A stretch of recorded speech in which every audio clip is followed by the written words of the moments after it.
Bonjour Monsieur Berebi, bonjour Monsieur Guy, merci d'avoir accepté notre invitation pour cette interview. Aujourd'hui, nous nous intéressons à la crise israélo-palestinienne et nous voudrions évoquer la crise de hauteur du Golan. À la suite de l'occupation israélienne de 1967, plus de 130 000 habitants, c'est-à-dire environ 95% de la population, ont été transférés ou déplacés de force de chez eux.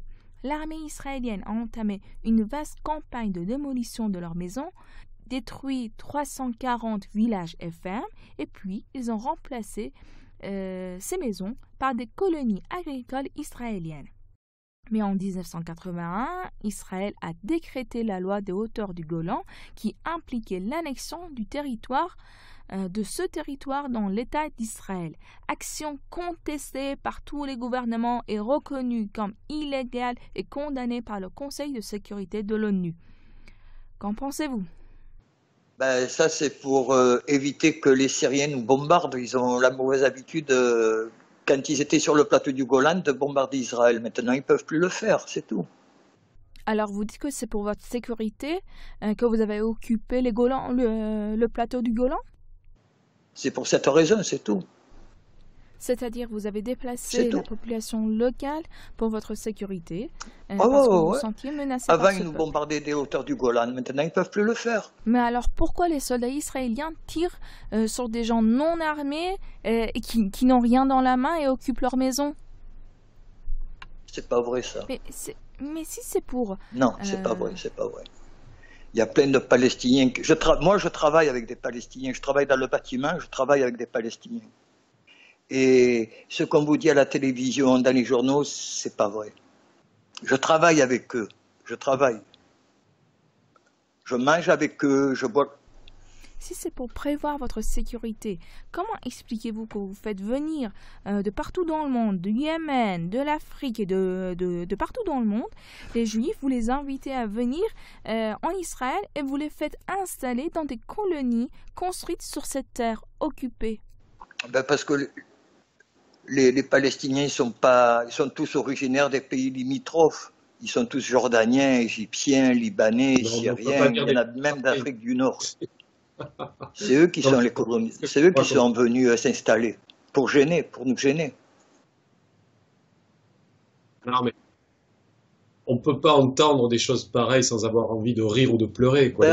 Rigole. Ils étaient en Palestine, ils y ont toujours été, et c'est l'envahisseur sioniste qui les a chassés. De toute façon, je voulais simplement faire une remarque à propos du Golan que vous avez évoqué tout à l'heure.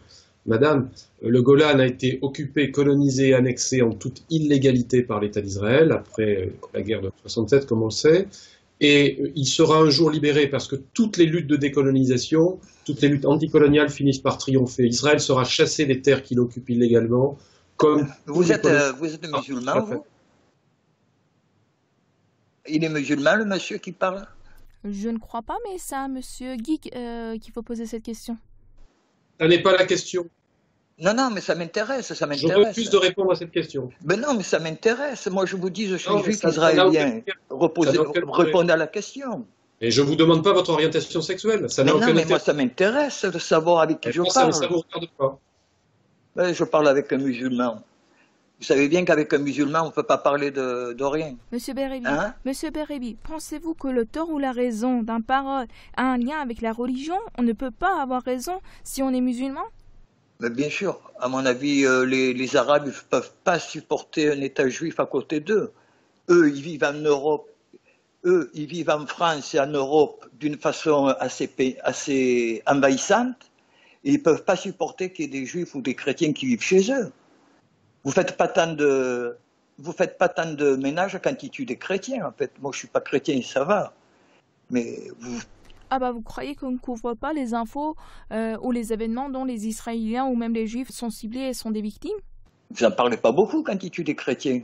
Pourtant, je vous assure que tous les événements internationaux sont retransmis et diffusés en Iran et laissés à l'Internet. Non, vous n'en parlez pas beaucoup. Vous êtes tout le temps obsédé par Israël. Je lis bien vos articles, c'est gentil. Je connais plein d'Iraniens, ils sont très gentils. ça m'intéresse. Mais vous focalisez trop sur Israël. Mais sinon, messieurs, vous rappelez-vous de cet triste événement il y a quelques années où un enfant syrien avait été exécuté derrière une voiture en Syrie par les takfiristes de Daesh. Il avait été égorgé et filmé derrière un automobile.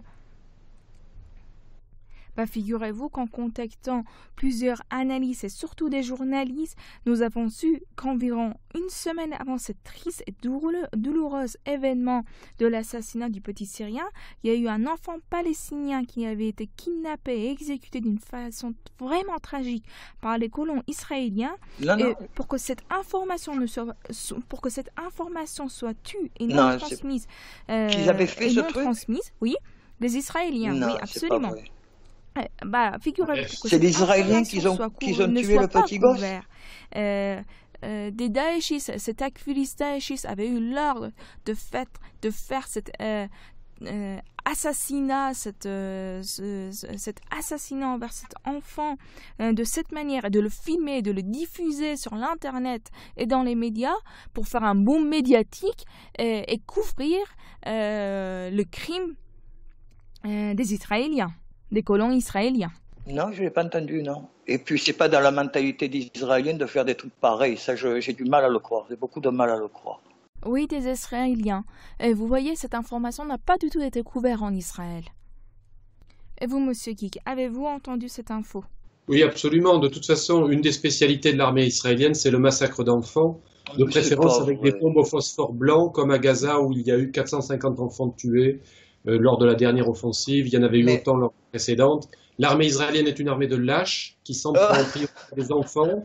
Mais monsieur, ce que je dis est dans tous les médias, même les médias qui mais c'est dans tous les médias d'arabes, c'est dans tous les médias musulmans, israéliens. C'est une armée infanticide. C'est son essence même.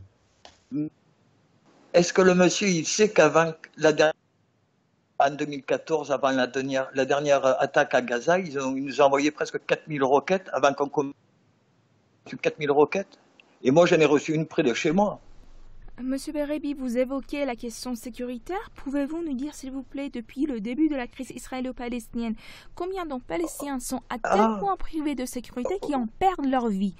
Combien de Palestiniens ont perdu leur vie et combien d'Israéliens ont perdu leur vie? Non, ça prouve que nous, on met la défense. Eux, ils s'en foutent. La vie humaine, chez eux, ça coûte pas cher. Hein. Non, mais c'est honteux d'entendre des choses pareilles. Vous voulez dire que la vie humaine ne compte pas pour les Palestiniens? Non, elle vaut rien. Pour eux, l'Israélien est raciste. Vous en avez la preuve. Pour vous, chez vos voisins palestiniens, la vie humaine, la vie de leur père, mère, fille, garçon, sœur, mari et enfant ne vaut rien. Mais tout le monde le sait, ça. C'est pas nouveau. Avec ce que vous venez de dire, monsieur Berebi, je n'ai rien à ajouter. Je vous remercie de votre participation, monsieur Berebi et monsieur Guy, et au revoir. Il n'y a pas de quoi. Merci à vous.